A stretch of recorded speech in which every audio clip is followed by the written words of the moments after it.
Hey everyone, welcome back to the series. In the last video, we talked about let, var, const, how they work, their scope differences, and when to use each one.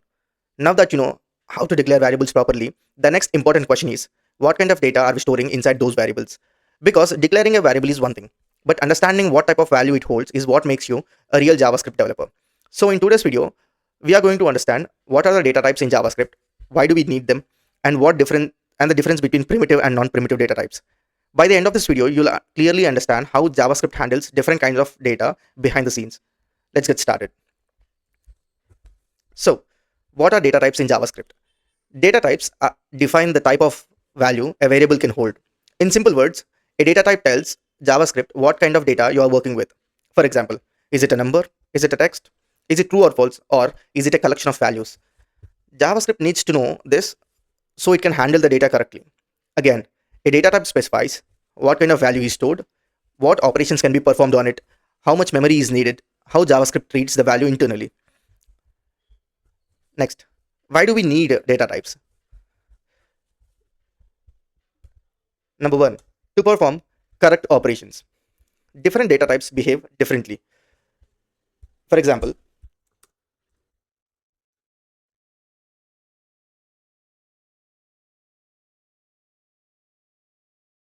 so if I have a number and if I try to add 2 to it, when I run the program, it gives 12. Let's comment it. Yeah, it gives 12. But if I give it a string 10 and then try to add 2 to it,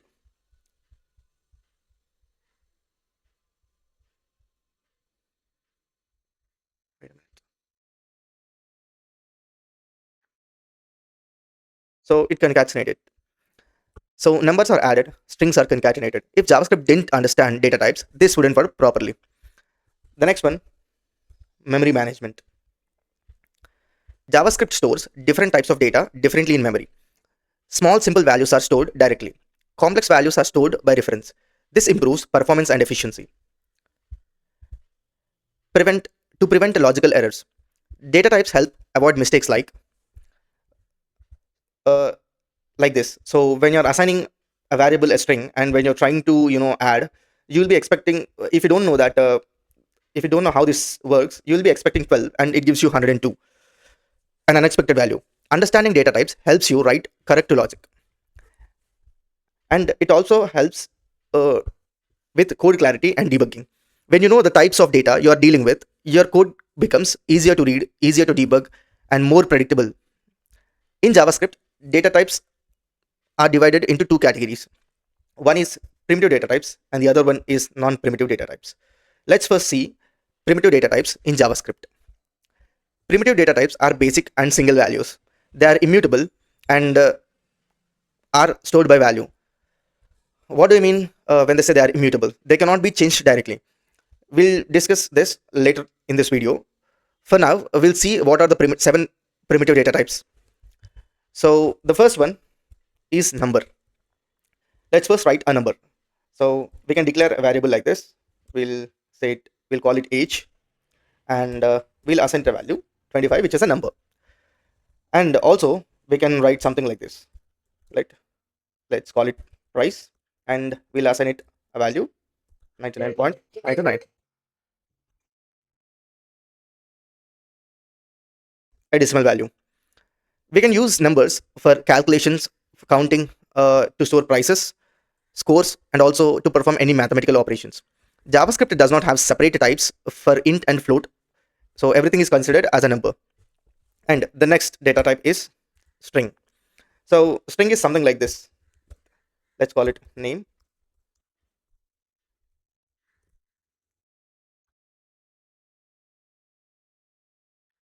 These are used for names, emails, messages, user input, and text context. So strings can be denoted using double quotes or single quotes or backticks, and these also called temporary literals. We'll discuss more about this later when we are dealing with strings. And the next data type is Boolean. This represents true or false. So it is something like this. is logged in. True. So these are used for conditions, flags, decision making, and authentication checks. So let's say you're dealing with a user and you want to allow him to perform certain operations when if he's logged in, and restrict him from performing the operations when he's logged out. So you can have a flag like this, and its value can be a boolean true or false, and you can toggle between these two values to let the program know if the user is logged in or logged out. This is very important for if statements and logic building. And the next data type is undefined, a variable that is declared but not assigned a value. So let's write something. Let if there is something like this. So we'll call it score. We are declaring this variable, but we are not assigning it any value. If you try to console log it,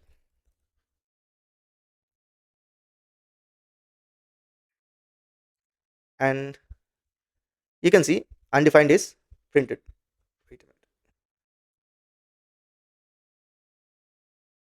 You can see undefined. So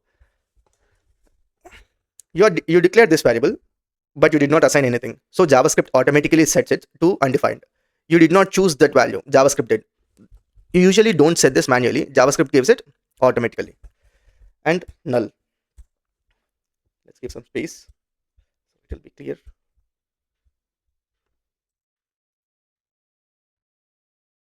Null. This represents intentionally empty value. So you're declaring a variable. Let's call it user, and you set it to null. It means there is no value, but on purpose.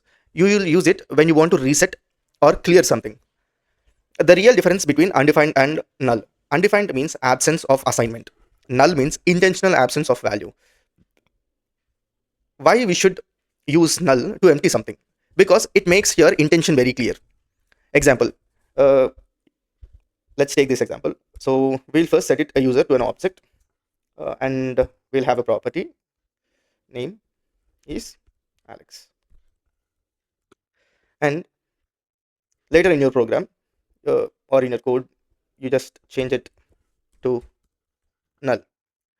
Now you're clearly saying this user no longer exists. If you leave it as undefined, so if you set it to undefined, you won't get any error. You won't get any error when you try to console log it, or when you try to access it, but you'll see undefined wherever you want to access it. So if you leave it as undefined, it could mean it was never assigned.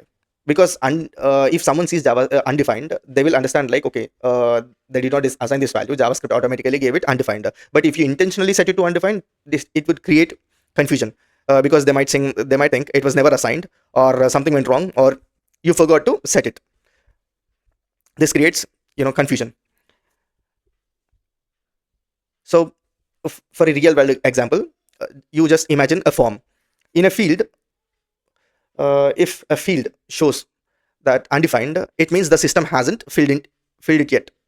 Okay. And if it shows null, it means someone deliberately cleared the field. There is a big difference. And when should you use each? When you should use undefined, and when you should use null. You should use undefined when if you want to if you want the JavaScript to handle it automatically, and you don't want to assign it manually in most cases. And when you'll use null when you want to reset something, or when you want to empty a variable, when data is not available yet but it will come later. In such cases you can use null. And when removing a reference. Okay. So if JavaScript gives you undefined, it means nothing was assigned. If you give null, it means intentionally remove the value. So you can do this. Like, it will not stop you from doing this. It will not give you any error. But the person who's like, if any other person who sees your code sees something like undefined printed somewhere, then it will create a great confusion, like as if what is missing and whatnot. So remember, anytime you see undefined anywhere in your program, like if you are declaring a variable and you are performing some operations, and after that you are trying to see the output but you see undefined, so it means your code is not working as expected, or javascript is not javascript is assigning undefined because the value which you want to give it to that variable is not getting assigned. uh, if you see null, the same thing. If you see null, the same thing, but you are expecting it to change at some point, but it is not changing, you know and the next one is BigInt. Remember these two. BigInt, we need to know about their existence, but we don't need them in our daily normal web development. These are more advanced concepts, but it is important that they exist. So BigInt, these are used to store very large numbers beyond the safe limit of normal numbers. So our data type number data type, they are accurate only up to a safe limit. uh, let's see. So first, let's write a BigInt. So let's call it big number. So let's say there is a number like this, and you should add an n to make it BigInt at the end. So if you don't add an n, it will not JavaScript will not consider it as a BigInt. Why does this exist? JavaScript numbers are accurate only up to a safe integer. Let's look at the safe integer. Console.log.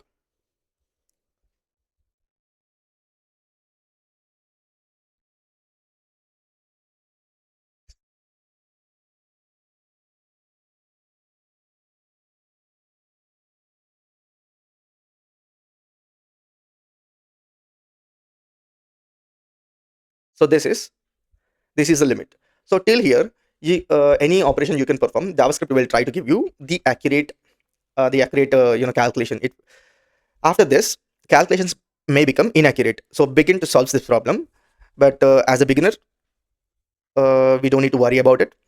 So you will only need BigInt if you're doing very large financial calculations, in something like cryptography, scientific computations or blockchain. For normal web development, you'll almost never use it. So just know it exists. You don't need to stress about it. And the next one is symbol. Symbol creates a unique identifier. So let's write a symbol first. ID equal to symbol of ID. So this is how you write a symbol. Every symbol is unique. So if you try to see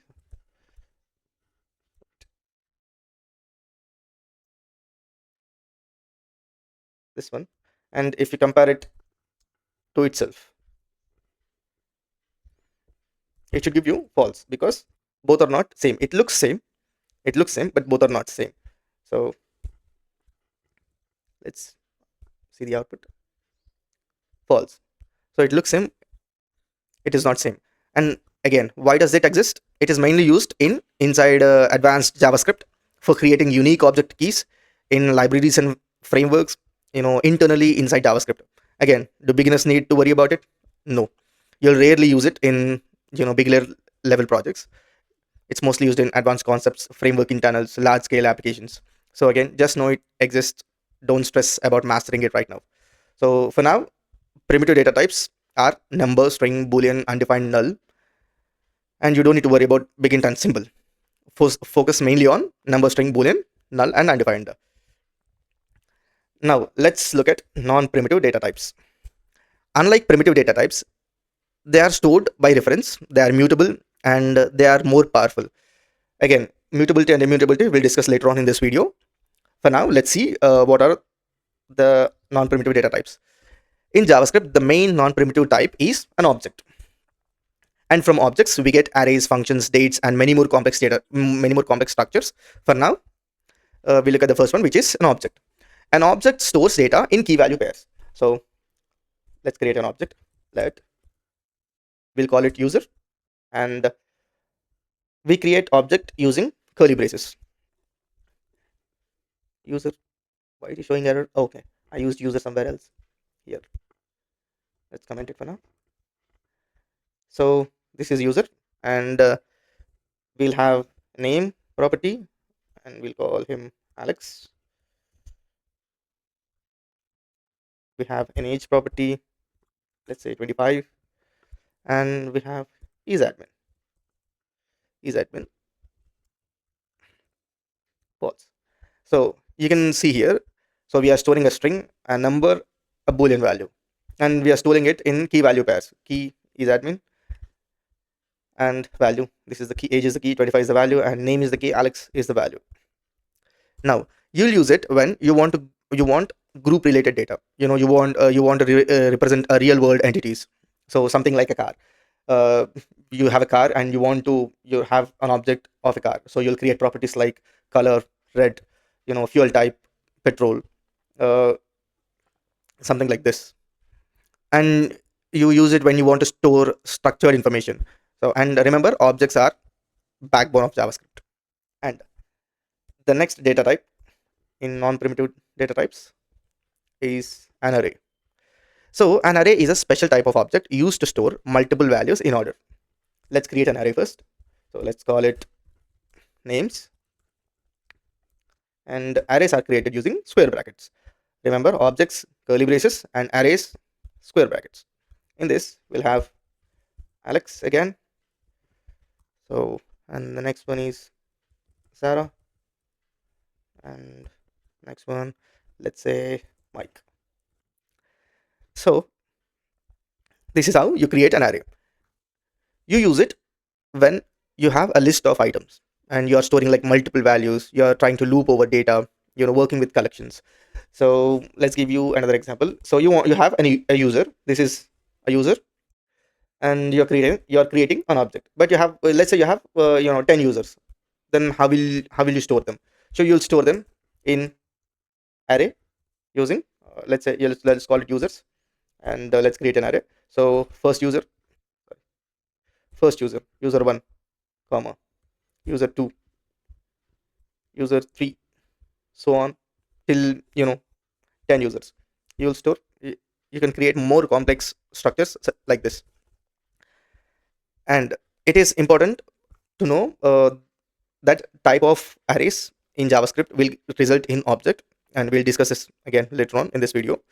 Arrays are also technically an object. Why? Because arrays have indexes. This and indexes starts from 0. So for arrays, in this, the index of this element is 0, second element is 1, third element's index is 2. So indexes always start from 0, 1, 2, and goes till n minus 1. So the last index will be n minus 1, where n is the length of the array. So the length of the array is the number of elements in the array. So inside this array there are 1, 2, and 3 elements, but the index goes because the index goes from 0, the last element's index will be 2, which is 3 minus 1.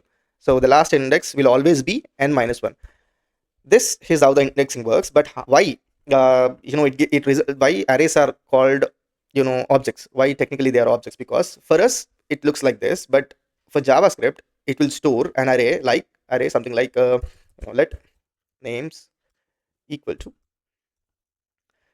uh, index 0, name is Alex,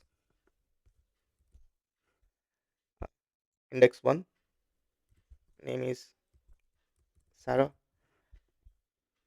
index 2, name is Mike. And also we'll have a property length, which is almost the length of this one array, which is 3 here in this case. So we'll come into this and we'll save this. So this is how arrays, JavaScript treats the arrays. So it treats as key value pairs, hence they are called objects. Technically they are objects in. So if you want to know the difference, if you want to check if array is really an array, not an object, we have a property called arrays dot isArray, and you need to pass your array name, something like this. Next data type is function.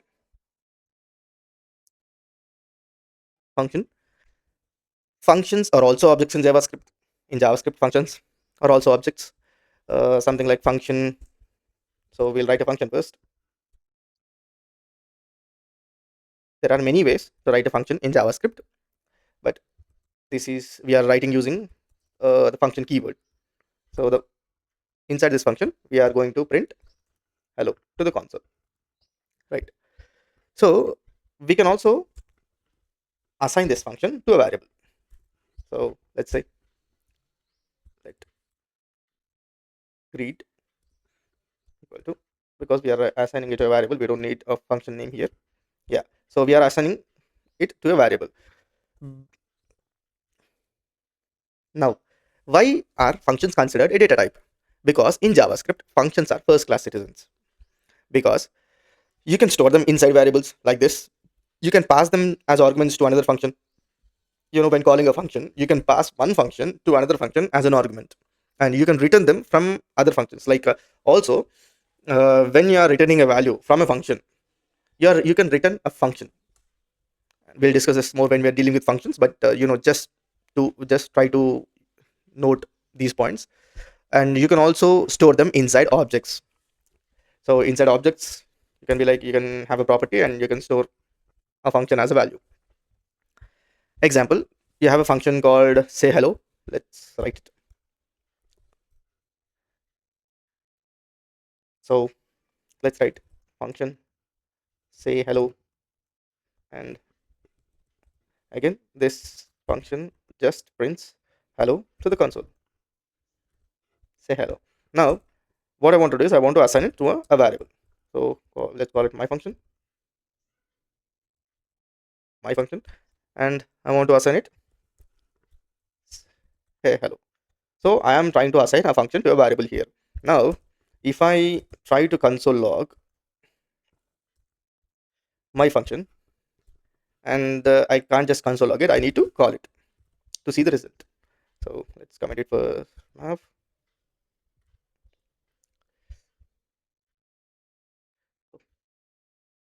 This one I need to comment, and hello.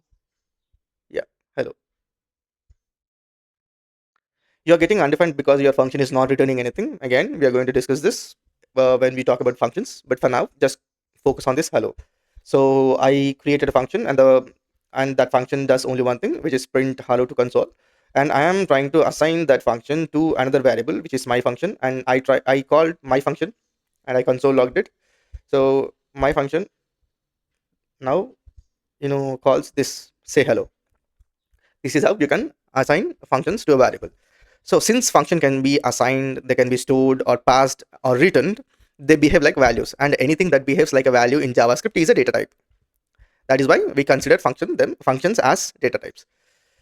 And when you ask why are functions actually objects, internally JavaScript treats functions as special objects. That's why. So if you try to console log something like this, type of type of type of my my function, it will give you function. So function is a special type of objects. They can even have properties, like so we can have something like, wait a minute. So we let's modify this. So we have a test function, and we want a property, custom property, and we'll store a value. What can we store? JS. We'll store a value in this. So if I try to console log it and just try to access this property, custom property,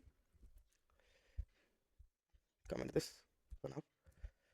Yeah, if you try to console log the property, and we'll get JS. Only objects can have properties, and functions can too. That's why functions are non-perimeter and also considered as objects. Now we are going to discuss one of the important concept of non-primitive data types, which is they are stored by reference. What do I mean when I say they are stored by reference? Let's clear this for now. So this one also will clear it.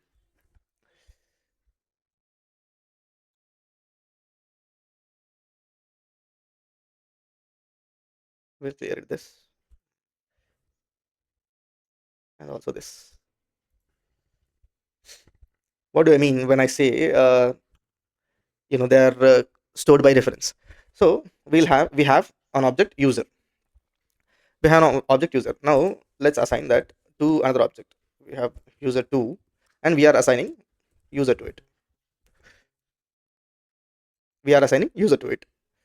So and let's modify user 2 for now. So in user 2, we have a property called name, and we'll modify it to some other name, which is Nick. Now if I go and if I try to console log,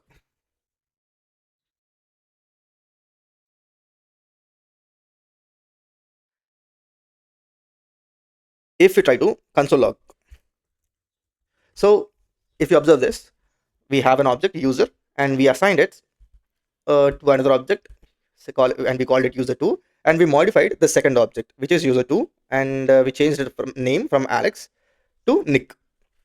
And we are now trying to console log user, which is our first object.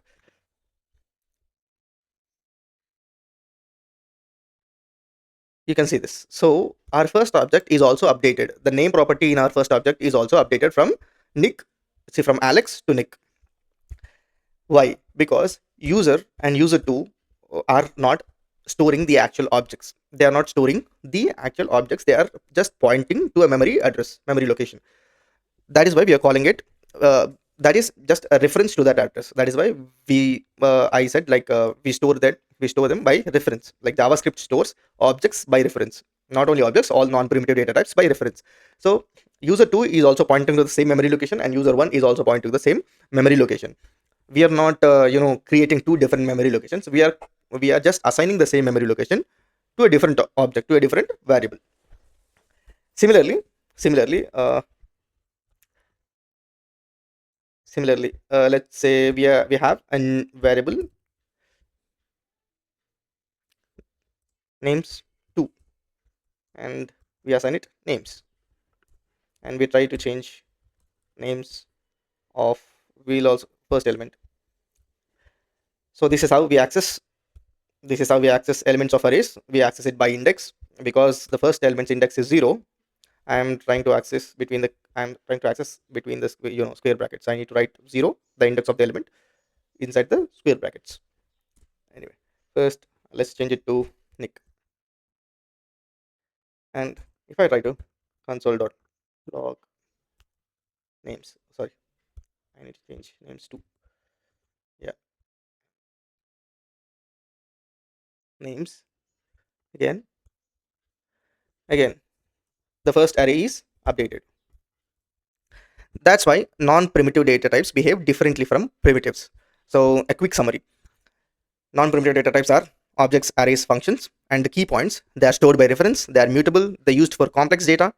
Functions are objects. Functions are first class citizens. Now we are done with the data types. Now we have one operator called, sorry, type of operator. The type of operator is used to check the data type of values. I think it is clear from its name itself. So the type of operator tells us what kind of data we are working with.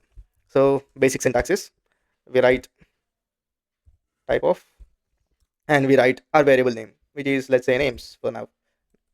Not names, I think we have age. Yeah, we have age, so let's say age for now. So this is how we get the data type of a variable, a value. Let's say, so if I try to console log it, type of age. So our type of age, what type it is? So under number. So it should give us number. If we try to console log it, what is it? Number. Okay.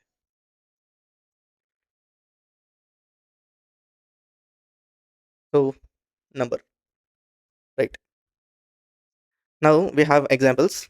So we call it 10. Let's see. Let's quickly check type of all the data we have. So if we write it in strings,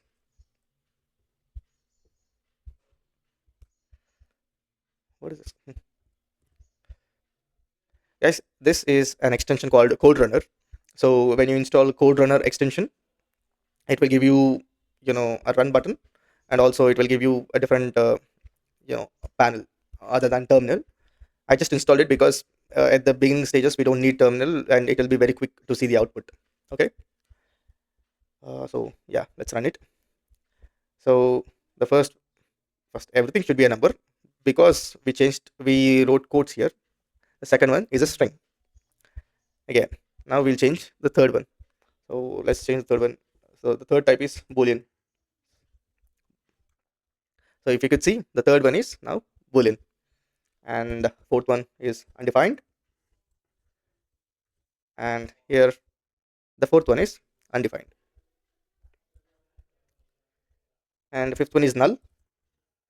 Now this, I think you'll see something unexpected, but do not worry. We are going to talk about this. For now, just observe it, focus. Object type of null gives an object. Why, we are going to discuss just after finishing this. Okay. uh, and next type of object, which is, we can write just square brackets. This is an object, empty object. So this is also object, and now an empty array,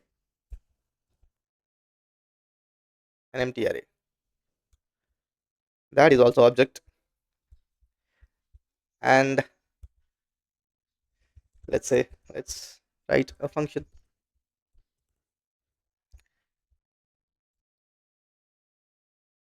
The last one is a function, but I explained why functions are treated as objects,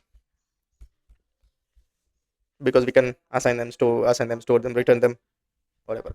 Now let's see this, why type of null is an object. Again, why type of null is an object. Yeah, this is actually a historical bug in JavaScript. You don't need to worry about it. This is a bug. When JavaScript was created in 1995, values were represented internally using type tags. Due to an implementation mistake, null was tagged as an object. And because millions of websites depend on this behavior, now it was never fixed for backward compatibility. So just remember this: null is a primitive data type, but type of null returns an object. This is a known JavaScript bug. If you see type of null returning an object, do not panic. It is a 25 plus year old bug in JavaScript, and that cannot be changed now. And why does type of function return a function? Functions are special kind of objects, right? Because I told you their properties, they can be assigned, stored, returned, or passed as variables. Internally, functions are objects.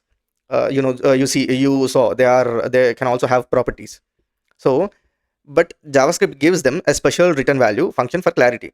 If type of function also you know results in an object, there will be confusion, because arrays can be, it is not as simple as I explained arrays. Why arrays are treated as objects. If JavaScript written object for confusion, it would confuse developers. So the language designers made type of function return the function keyword. Okay. So this returns function. But there is the other one other way where you can check. So let's have a function return function test. Let's write a function, and now test is an instance of object. Test is an instance of object. Let's comment this one up, and if you see the output number,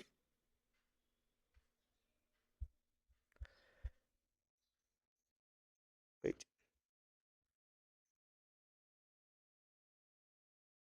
true. Yeah. So this is how you can check if function is an object. So test is our function test. It is an instance of object. And now the last one, why do arrays return object? I have explained it, how JavaScript treats arrays. They treats array, indexes as keys, and the elements as values. So for you it looks like an array, but for JavaScript it looks like an object. And again, Similar to this, if you want to check if an array is an array, so you can try to console log. We have something like arrays. uh, Array is array of, we'll pass an empty array. So let's clear this. Let's see. Yeah, true. So this is how you can check, if they're objects or arrays. This is how type operator works. So type of is useful for debugging, type checking, and understanding data behavior. Now the last thing about data types: immutability and mutability. What do they mean? Immutable means the original value cannot be changed after it is created. If you try to change it, JavaScript creates a new value instead of modifying the old one. So let's create a number first. 10. Now if you create something like a equal to a plus 5 equal to a plus 5. Did we create a variable a somewhere else? Yeah. Okay. So here that now a will be 15, but you're not updating this a. You're not updating this a. Uh, this a is stored in memory location. Let's call that memory location x. You're not updating the value at x with a new value 15. You're creating a totally new value which will be stored in a different memory location. But that memory location will be called a for this code, for this code. So again, the original 10 is not changed. JavaScript creates a new value 15, and a now points to 15. The number 10 itself was never modified. You are replacing the value, not modifying it. Okay. Again, now we'll look at strings. Strings are also immutable. Let name 3 equal to Alex, and strings have also indexes. So the same way, it starts with 0 and 0, 1, 2, 3. Same way how array indexes work, but each letter is an index. Even you have special characters, they are also called inside your string. They are also given index, special characters or even space. Yeah, okay. The length of this is now 6 because it has 6 elements. One is a special character and one is space. Yeah. So let's, now you want to change something like name 3, and the same way you access uh, array elements, you can access this with the index, and you want to update one element to something like at special character. And if you try to console log a name, let's see first. Okay, here we go. True. So if you see this here, it is giving you Alex. The string is not modified. The strings are immutable, they cannot be modified. Okay. Why? Again, because they are immutable. JavaScript does not modify your original name, but I think you can reassign it, something like this. So now if you're assigning, so for your name 3, you're assigning something totally different, which is our name 3 dot to uppercase. So what to uppercase does is it will turn every letter to its uppercase. So Alex will now become Alex, but here you're not modifying it. You're again creating a completely new string. Okay. Original one stays untouched. So remember, every time you modify a string, you are actually creating a new string. Quick rule for primitives: primitives are immutable, they are stored by value, and when changed, new value is created. Now mutability, I think you already saw mutability. So similar to this, updating the second one. Similar to this, even if you update the first one directly, names, you can change it. So if you console log names, wait, let me comment this one. So this is an array, and don't worry about this for now. This is an array, and you want to change the first element inside the array, and you're changing it, and you're trying to print it now. You can see the array is modified. This is mutability, and this is similar to objects as well. So if you try to change user, when you try to print it, wait, yeah. So this is your object, and the name is updated to Nick. This is how mutability works. Objects are mutable, arrays are mutable, and why this matters is very important, because you if you try to if there are certain operations which can be performed on objects, arrays, and strings. And when you're trying to write code, with or without using these operations, you should have a clear understand what I can change, what I cannot change, their properties, their behavior, so that you can easily identify bugs.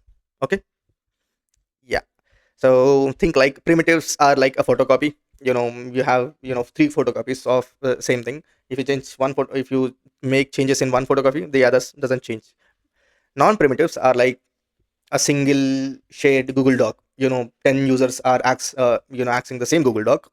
One user changes, and the other nine can see uh, the changes made. So quick comparison: primitives immutable, non-primitives mutable. Primitives stored by value, non-primitives stored by reference.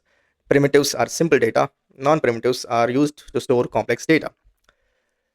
That's it about data types.